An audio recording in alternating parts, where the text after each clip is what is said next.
In 2013, I took 30 and out, and for the first time I retired. To complete 2 sets of writings was to what I then aspired. The first is a book series set where I'm from, Placentia Bay, and spanning times and things that happened there from the 1920s to this day. Now the other is the 8 things, which are principles I've deemed essential for any teacher's successful career and to see it climb to its potential. The first job is now done, and the novels essentially are finished. And my belief in the 8 things remains to this day undiminished. But writing them into a book is a thing I will not do. Instead, I'm putting them to rhyme, and each year sharing one with you. I've also decided there's no need to create a brand new cast. No, I'm drawing those from my novels, and I'll set them in the past. Now, thing 1, the most important, is a motto I love to preach. Frame your job so it's not courses, it's students that you teach. Now, in thing 2, set in the 20s, a war vet, Martin, was then shown by his student, Pat, that no teacher should try and make it on their own. For thing 3, in the 40s, Martin and his son Robert were put to task, but learned from Pat, who was now a teacher, that the right questions you must ask. Now, thing 4 was in the 60s, and Robert's mentor Anna, a professor here at Mon, taught her students to shine a light where previously there was none. Later in that decade, Robert, to be a better teacher, heard the call, and in doing so, he learned thing 5, make a space for all.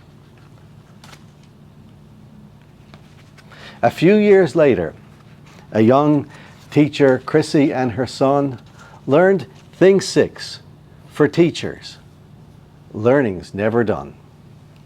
And this year, you'll hear thing 7, a lesson Chrissy learned in the mid-90s when things got lean and she was almost burned.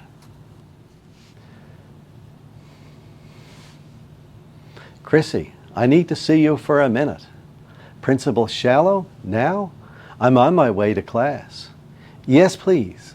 So she followed him to the office, thinking, I'm almost late. I really should have passed. He said, our student population is declining. Now we have fewer teachers on our staff. So I've combined the grade 5s with the 6s. I know you'll get this, he added with a laugh. Just like him to save things for last minute, she thought, but said, I will try to make it work. And as she left for class, that inner voice inquired, which one of you two should I now deem the jerk? Once at her room, things seemed a little brighter. After all, those 6s were her 5s the past year. And perhaps if the tables and the chairs were set out better, the chaos and the clutter would disappear. After tinkering with various arrangements, she settled with both classes situated side by side. Aha, cackled Shallow from the doorway. Great stuff. I knew you'd fix it if you tried. She nodded to him, yearning for her coffee, for in her haste she left behind her precious brew. Still, she was careful that it was not just her middle finger that got raised as she waved to him as he withdrew. Next, she feverishly studied the curriculum. How can I merge them so it's not a mammoth switch? And lo, she found successes as the weeks went by and soldiered on, despite her newfound eyeball twitch. For her part, the students rose to the occasion, with cooperation between the grades and across the aisles. And often, the grade 6s served as tutors, resulting in better work and frequent smiles. But not always. Sometimes it came asunder, despite her efforts to keep the whole thing harmonized, like the time she attempted doing dioramas as a multi-grade cross-curricular exercise. Amidst the blobs of Play-Doh, cardboard, cotton balls, and Legos, two dissimilar sets of themes tried to come through. But the greatest source of friction was not conceptual, but rather whose turn it was to get the markers or the glue. And it happened that on that day, Principal Shallow came and set the whole dynamic quite askew, saying, Mr. Lockerby's 7 and 8 class isn't gelling, and we knew that to help us solve it, you'd come through. So we're transferring 3 of his students to your class now, adding, no doubt you'll help them find a good space. You're just so creative and conscientious in your teaching, and with that, he disappeared without a trace. And as the 3 shuffled awkwardly beside the windows, Chrissy's soul exited her body for a while as she pondered bolting for the door in panic, but she refrained as that was simply not her style. You came without your books and desks, she stated. Go get them. She shoosed them through the door, and when they returned, she wedged all hands in somehow. Cripes, she thought, I can't withstand much more. Now, safe to say, the next few weeks were stressful. Still, the additions became settled one by one, but Chrissy's inner voice now screamed, I am sinking, and her eyes now twitched in sync with black hole sun. Sometime mid-November, all in a fluster, her mind juggling lesson plans for all 3 groups, she almost tripped up into colleagues in the hallway. Just stuck there chatting, she turned and uttered, whoops. Who was it? Who else but Lockerby and Shallow?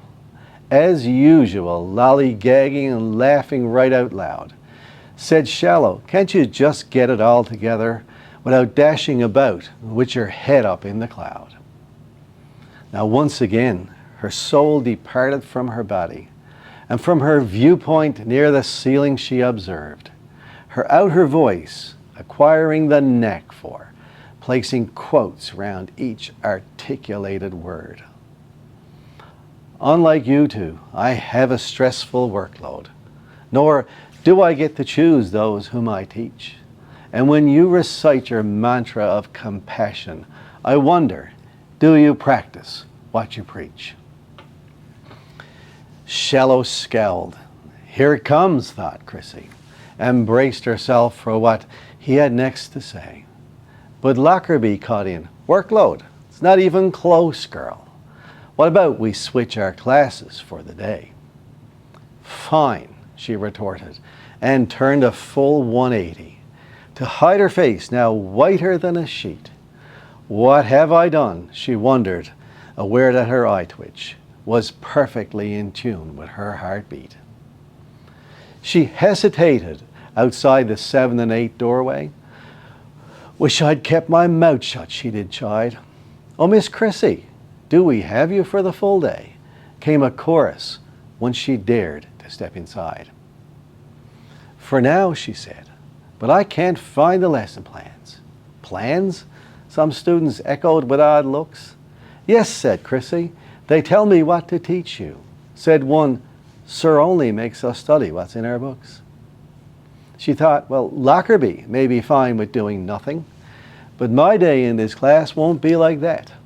So she scanned the textbooks, guides, and course descriptions and put together a full day plan in nothing flat. Now the first period was for social studies, and since empowerment is a theme found in each grade, Chrissy broke the room into groups to aid discussion. That done, gave each member a role for which they played. Time flew, and before long the recess bell announced to all that it was time to take a break. And with that, Shallow barged into the classroom. Miss Christine, this has all been a mistake. And you need to get back to your own homeroom, for Mr. Lockerby has decided it's enough. And it's time to put an end to these shenanigans, said Chrissy. Nope, he's just sore. I called his bluff. Just now, while teaching about empowerment, I saw through how you left me with a mess. I'm shouldering far more than what should be my fair share, and I'm no longer willing to simply acquiesce. Shallow began to sputter a rebuttal, but Chrissy continued, no, you listen now to me.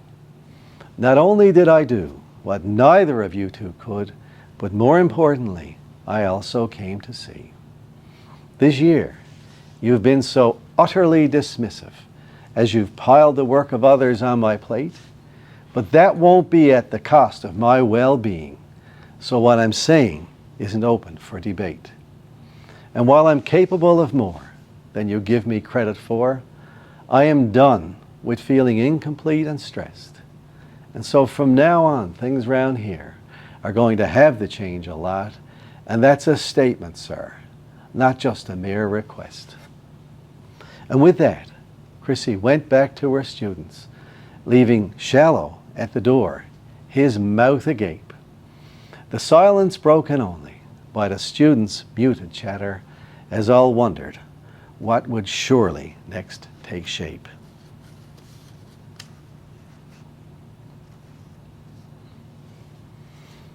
And so there we have it. Thing number 7, a lesson that Chrissy had to learn the hard way, but I hope you won't. And so, as you move forward into your brilliant careers, remember thing 7. You've got to take care of you. And students, it's been a joy working with you these past couple of years. And as you move into your careers, I want to wish you all the best.